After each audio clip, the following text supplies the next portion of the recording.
I've worked with residents for a number of years now, and it dawned on me very early on the benefits of working closely with them. It's an easy trap to fall into, to think that you know best when it comes to what our residents want, and it's simply not true. On paper, we know what our service looks like, but hearing how this is actually delivered allows us to understand where we must continue to develop and improve. Working with residents has shown me that we need to be creative in how we communicate. Every resident is different, and what works for one might not work for the other. And I recognise when somebody brings a complaint or a problem to us, it's the first indicator that they care about the place in which they live. You know, that's the biggest message that I take from it. So the most valuable lesson that I've learned from listening to residents, particularly those that haven't had positive feedback for Eastlight, is really the importance of every piece of communication. That can be anything from a text message to a letter to what our operatives are saying when they're in a resident's home. We want to create that environment for challenge, which is going to look at the ways we are providing a service for our customers, but then to also challenge, how can we do it differently? How can we improve? And when we were building the repairs pledge with our customers, we really felt that was a team effort, not just amongst us that deliver the service, but those that receive it as well. So to feel that challenge and to welcome it has led to taking on board that feedback and really driving forward those suggestions and trying to implement those. You only really have to speak to involved residents about projects they've been involved with to know just how much passion they've felt whilst doing it, and sense of accomplishment in looking back on having delivered it. What is one change or improvement that wouldn't have happened without resident input? The simple answer to that question is the merger wouldn't have happened. It was the role of the resident group who oversaw the merger that created the organisation that is now Eastlight. So Eastlight wouldn't be there without the resident input. And I think it's really important to recognise that actually you shaped us from the word go.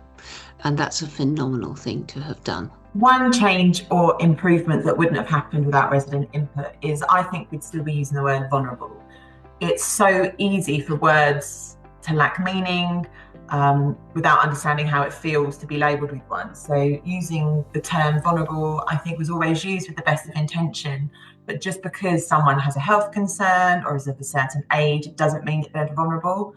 And I know I wouldn't like to be labelled with that term. So in stopping using this label, it helps us understand the person and how we need to flex and adapt our service to suit their individuality. It wasn't so much a problem as a challenge, which was gathering the evidence we needed to successfully put together the corporate strategy that was launched in April last year. So it's the one that covers 2024 to 2027. And we'd done lots of engagement internally and with stakeholders out in communities such as our local authority partners.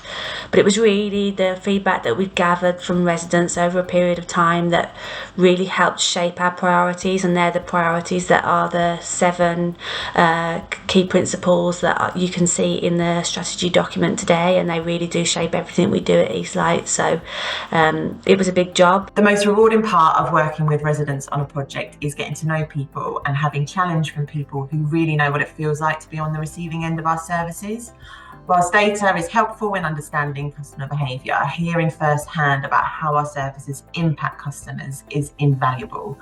Sometimes I feel proud, sometimes frankly embarrassed, and it's those feelings and real life examples that helps us to be better. If I could improve one thing about how we involve residents, it would be sharing more of our ideas, sharing our progress and our commitment to improving our service for our customers to ensure that they have a service from the Home Solutions team that they can rely on and that they're happy with. If we really want to hear every resident's voice, we need to be open and accessible. If I could improve one thing about how we involve residents, it would be to have more residents involved that represents the diverse community in which we work in.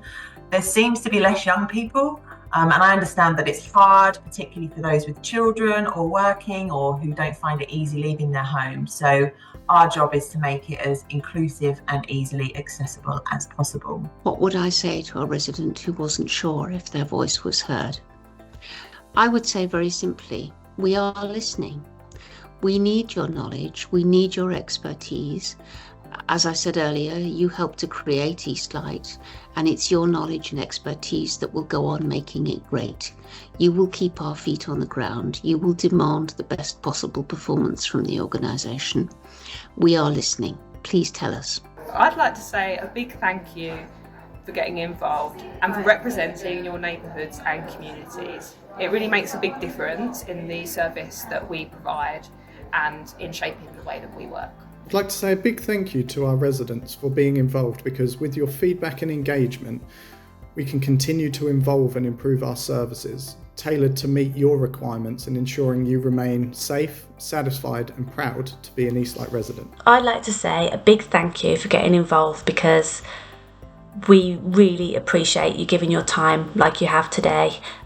Turning up is the most important thing, and being there to answer our questions, to talk to us and to help us to build the type of relationships we need with our residents to do the best possible job for you. I'd like to say a big thank you for those that get involved, because without involving the people who live with these issues day in, day out, I couldn't possibly do my job of trying to create a service that fits the requirements of regulations and the individual needs of each of our customers. I'd like to say thank you to all of you for being involved, because you have created a great organisation through your input, your drive and your determination. Thank you. I'd like to say a big thank you to every resident that's got involved with our various groups. Over the years, there's countless examples of where your passion and your desire to make a difference in your areas and a difference to how our services are delivered to our residents has made a huge, huge difference. So from the bottom of my heart, thank you.